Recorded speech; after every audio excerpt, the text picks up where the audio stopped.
ಮಾಡಿಸ್ಬೇಕು. ವಿರೋಧ ಪಕ್ಷ ನಾಯಕರ ಆರೋಪ ಇದು ದ್ವೇಷದ ರಾಜಕಾರಣ ಅನ್ನೋ ಅರ್ಥದಲ್ಲಿ ಇದು ದ್ವೇಷಕ್ಕೂ ರಾಜಕಾರಣಕ್ಕೂ ಸಂಬಂಧನೇ ಇಲ್ಲ.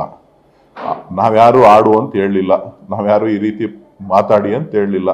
ಅವರಿಬ್ಬರ ನಡುವೆ ನಡೆದಂಥ ಘಟನೆಗಳು ನಮಗೆ ಗೊತ್ತಿಲ್ಲ.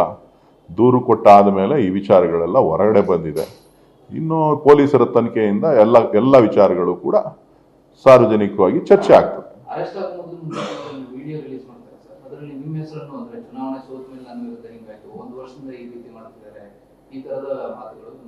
ಅಂದ್ರೆ ನನಗೂ ನೀವೇ ನೋಡ್ತಾ ಇದ್ದೀರಿ, ನಾನು ಯಾವುದೋ ವಿಚಾರಗಳಿಗೆ ಬಾಯ್ ಆಗ್ತಾನೂ ಇಲ್ಲ, ನನಗದ್ರ ವಿಚಾರ ಗೊತ್ತೂ ಇಲ್ಲ, ನನಗೆ ಅದರ ಅವಶ್ಯಕತೆಯೂ ಇಲ್ಲ. ನಾನು ಜನ ಏನು ತೀರ್ಪು ಕೊಟ್ಟಿದ್ದಾರೆ ಅದನ್ನು ಗೌರವಯುತವಾಗಿ ಸ್ವೀಕಾರ ಮಾಡಿದ್ದೇನೆ.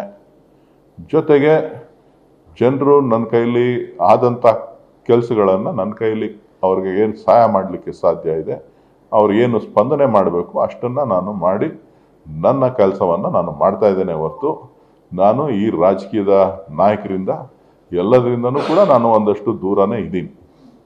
ನನಗೇನಂಥ ಅವಶ್ಯಕತೆ ಇಲ್ಲ. ಅವಕಾಶ ಅವರು ಕೊಟ್ಟಿದ್ದಾರೆ, ಅವ್ರಿಗೆ ಕೆಲಸ ಮಾಡಲಿ ಅಂತಕ್ಕಂಥ ಉದ್ದೇಶನ ಇಟ್ಕೊಂಡಿದ್ದೀನಿ.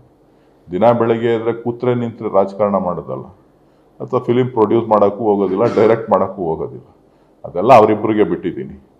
JDS ಮತ್ತು BJP ಅವರಿಗೆ ಬಿಟ್ಟಿದ್ದೀವಿ. ಪ್ರೊಡ್ಯೂಸರು, ಆ್ಯಕ್ಟ್ರು, ಆ್ಯಕ್ಷನ್ನು, ಕಟ್ಟು ಎಲ್ಲ ಅವ್ರಿಗೆ ಬಿಟ್ಟಿದ್ದೀವಿ.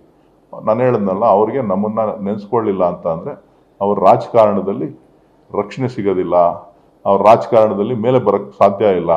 ಏನೇ ಮಾಡಿದ್ರು DK ಬ್ರದರ್ಸ್ನೇ ಟಾರ್ಗೆಟ್ ಮಾಡಬೇಕು ಅನ್ನೋಂಥ ಹುನ್ನಾರಗಳನ್ನು ಎಲ್ಲರೂ ಕೂಡ ಅಜೆಂಡಾವನ್ನು ಇಟ್ಕೊಂಡಿದ್ದಾರೆ. ಅದು ಸರಿನಾ ತಪ್ಪ, ಅವ್ರ ರಾಜಕೀಯ ಬೆಳವಣಿಗೆಗೆ ಅದು ಅವ್ರಿಗೆ ಬಿಟ್ಟಿದ್ದು. ನಾನು ಅದ್ರ ಬಗ್ಗೆನೂ ಕೂಡ ಮಾತನಾಡೋದಿಲ್ಲ.